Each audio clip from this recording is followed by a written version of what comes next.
അസ്സലാമു അലൈക്കും കൂട്ടുകാരെ, പ്രവാചകൻ തിരുനബി സല്ലല്ലാഹു അലൈഹി വസല്ലം തന്റെ വീട്ടിൽ ഒരു വെളുത്ത പൂച്ചയെ വളർത്തിയിരുന്നു. അവിടുന്ന് അതിന് മൂസ എന്നാണ് പേരിട്ടിരുന്നത്.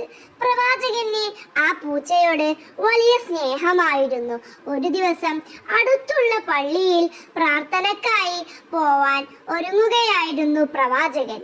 അവിടുന്ന് ധരിക്കാനായി എടുത്ത പ്രത്യേക വസ്ത്രത്തിന്റെ നീളമുള്ള കയ്യിൻ മുകളിൽ മൂസ വളരെ സുഖമായി കിടന്നുറങ്ങുകയായിരുന്നു.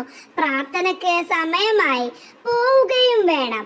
എന്നാൽ പൂച്ചയെ തട്ടിയുണർത്തിയാൽ അതിന്റെ സുഖനിദ്ര തടസ്സപ്പെടുമല്ലോ എന്ന് അവിടുന്ന് ഉണർത്താതെ വസ്ത്രത്തിന്റെ ആ ഒരു ഭാഗം മാത്രം കത്രിക ഉപയോഗിച്ച് വളരെ പതുക്കെ വെട്ടിമാറ്റി. അവിടുന്ന് ആ വസ്ത്രം ധരിച്ചു പള്ളിയിലേക്ക് പോയി. പ്രാർത്ഥന കഴിഞ്ഞ് പ്രവാചകൻ തിരികെ വീട്ടിലെത്തിയപ്പോൾ ഉറക്കമുണർന്ന പൂച്ചക്കുട്ടി പ്രവാചകന്റെ മുന്നിലേക്ക് വന്ന് ആദരവോടെ തല കുനിച്ചു നന്ദി കാട്ടി. അവിടുന്ന് അതിനെ വളരെ ആർദ്രതയോടെ അരുമമായി തലോടുകയും ചെയ്തു. ഈ കഥയിലെ പ്രധാന പാഠങ്ങൾ: മൃഗങ്ങളോടുള്ള കരുണ. മൃഗങ്ങൾക്ക് സംസാരിക്കാൻ കഴിയില്ല, എങ്കിലും അവയുടെ വിശപ്പും വിശ്രമവും സന്തോഷവും നമ്മൾ മനസ്സിലാക്കണം.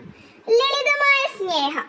വലിയ കാര്യങ്ങൾ ചെയ്യുക മാത്രമല്ല, ഒരു ചെറിയ പൂച്ചക്കുട്ടിയുടെ ഉറക്കം പോലും തടസ്സപ്പെടുത്താതിരിക്കുക എന്നത് വലിയ മനസ്സിന്റെ ലക്ഷണമാണ്. പൂച്ചകൾ ഇസ്ലാമിൽ. പൂച്ചകൾ വൃത്തിയുള്ള ജീവികളാണെന്നും അവയെ വീടുകളിൽ സ്നേഹത്തോടെ വളർത്താമെന്നും പ്രവാചകൻ പഠിപ്പിച്ചിട്ടുണ്ട്.